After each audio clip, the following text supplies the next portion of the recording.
이 사용처가 이렇게 쭉 나오잖아요. 봤는데 갑자기 소득이 급격하게 낮아진다거나 법원에 괘씸죄나 미운털이 박히는 게 아닌가, 차라리 이혼이라도 해주는 게 나을 수도 있습니다. 그런 변제를 하나도 안 하겠다는 말이니까.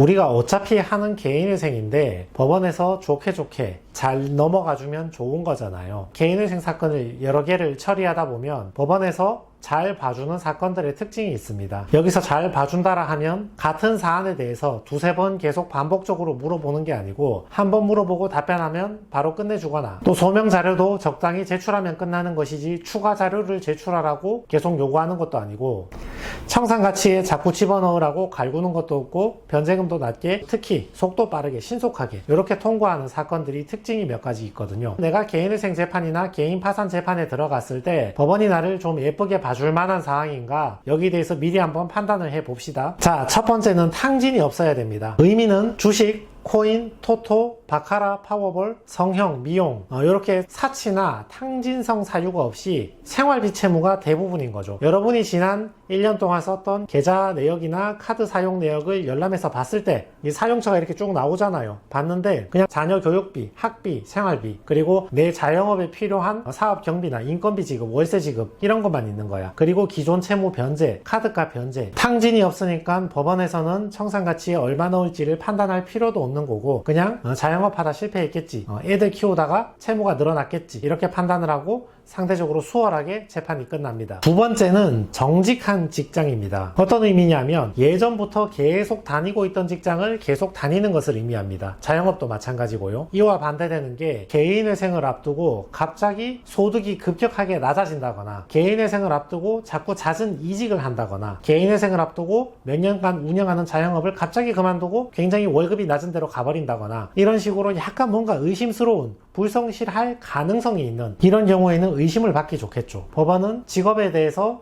실제로 존재하는 직장인지 계속 조사를 한다거나, 아니면 조건부 인가를 내려서 개인회생 인가 후에도 수시로 정기적으로 소득 상황을 보고하게 만드는 거죠. 반대로 하던 일을 계속 하던 사람들은 원래 예전부터 계속 다니던 직장이니까 그 월급에 꼼수가 있을 리가 없으니까 편안하게 통과를 하는 것이죠. 세 번째는 진술서의 스토리텔링이 정직할 때 법원에서 잘 봐주고 신속하게 재판이 종결됩니다. 이 의미는 여러분이 개인회생을 제출할 때 진술서를 작성해서 내야 되거든요. 그 진술서가 뭐 대단한 서류를 의미하는 게 아니고, 여러분이 볼펜 한 자루 꺼내가지고 A4 용지에다가 내가 어떻게 자라서 무슨 일을 하다가 왜 채무를 졌는지를 이렇게 시간 순서대로 적어서 한 페이지를 적어서 제출을 해야 됩니다. 그걸 보고 진술서라고 얘기하는데, 이 진술서가 제출되면 내가 자영업하다 빚졌다, 내가 자식 키우다 빚졌다 그러면 요 진술서 내용하고 여러분 계좌 내역 있죠, 카드 사용 내역, 요걸 딱 비교를 해보는 거죠. 생활비로 빚졌다 하는데 계좌 내역 보니까 진짜 생활비 쓴 거랑 카드값 낸 거밖에 없구나, 넘어가게 되는 거죠. 법원의 처리 사례를 보면 정말 진술서 내용이 안타까운 사람들이 있거든요. 어려서부터 힘든 집안에 태어나서 부모님도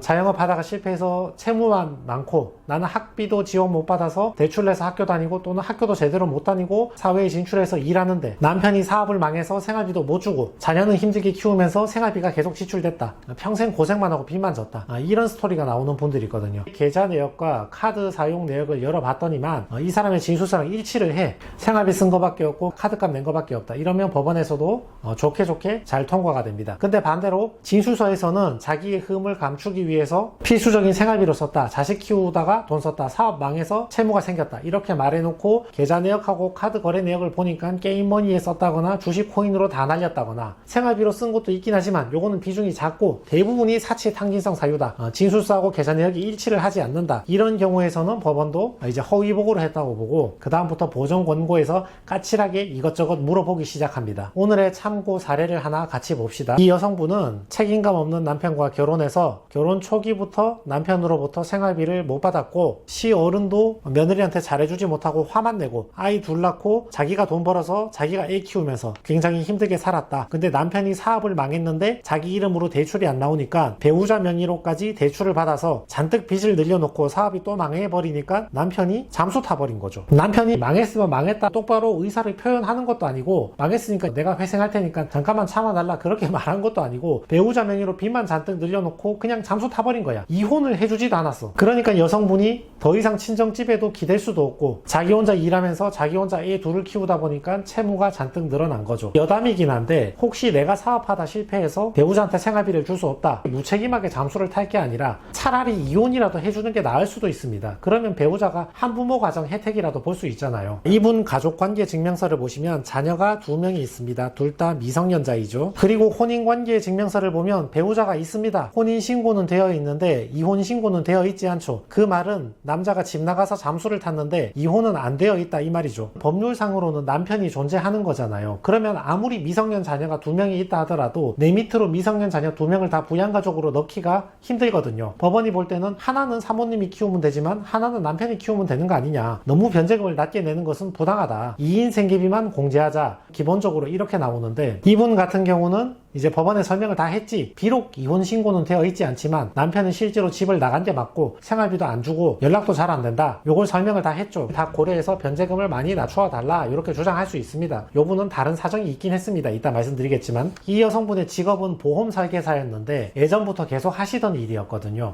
보험 영업, 자동차 영업도 개인회생에서 말하는 소득으로 인정받을 수 있기 때문에 회생 신청의 요건이 됩니다. 그래서 이 사모님 같은 경우는 직업도 계속 다니고 있던 정직한 직장이 맞고, 채무가 발생한 이유도 전부 다 생활비하고 기존 카드값 변제하는 거고, 자식 키운다고 빚만 졌다, 평생 고생만 했다. 계좌 내용을 열어보니까 실제 주장하고 두 개가 딱 일치를 하는 거죠. 그러니까 법원에서도 불쌍하잖아요. 더 이상 따져서 뭐합니까 이런 사람한테. 다만 이분은 월급이 270만원 밖에 안 됐어. 그래서 3인 생계비 270만원 빼버리면 변제금이 0원이 되잖아요. 그런 변제를 하나도 안 하겠다는 말이니까 그건 안 된다고. 그러니까 어쩔 수 없이 3인 생계비 주장할 만한 사안이었지만 2인 생계비로 주장했거든요. 270만원에서 210만원 제외하고 월 60만원 변제하는 걸로 3년 변제 2100만원 정도 변제하는 걸로 개시 결정을 받았죠. 그리고 또 하나의 이유가 이분의 청산 가치가 2천만원 되니까 내 청산 가치보단 변제를 더 해야 되니까 2.5인 생계비나 이렇게 빼서 월 10만원 20만원 변제하는 걸로 만들면 36개월 변제하면 2100만원을 변제를 할 수가 없어. 최소 2천만원은 변제를 해줘야 되니까 어쩔 수 없이 2인 생계비만 뺐던 사례입니다. 그래서 이분은 전체 채무액이 1억 3,800만원 정도 됐는데, 원금의 15%를 변제하고 원금의 85%를 탕감받았으며 이자의 100%를 전부 탕감받게 되었죠. 지금 보시는 게 이분의 개시 결정문입니다. 자, 그래서 이분처럼 정직하게 다니던 일을 계속하고 있으면서 젊어서부터 너무 힘들었고 남편 때문에 빚만 지고 자녀 키우는 데만 돈을 썼지 다른 특별한 사치나 탕진이 없다 그러면 법원에서 채무자 사정을 고려해서 청산가치만큼만 변제하는 걸로 최대한 유리하게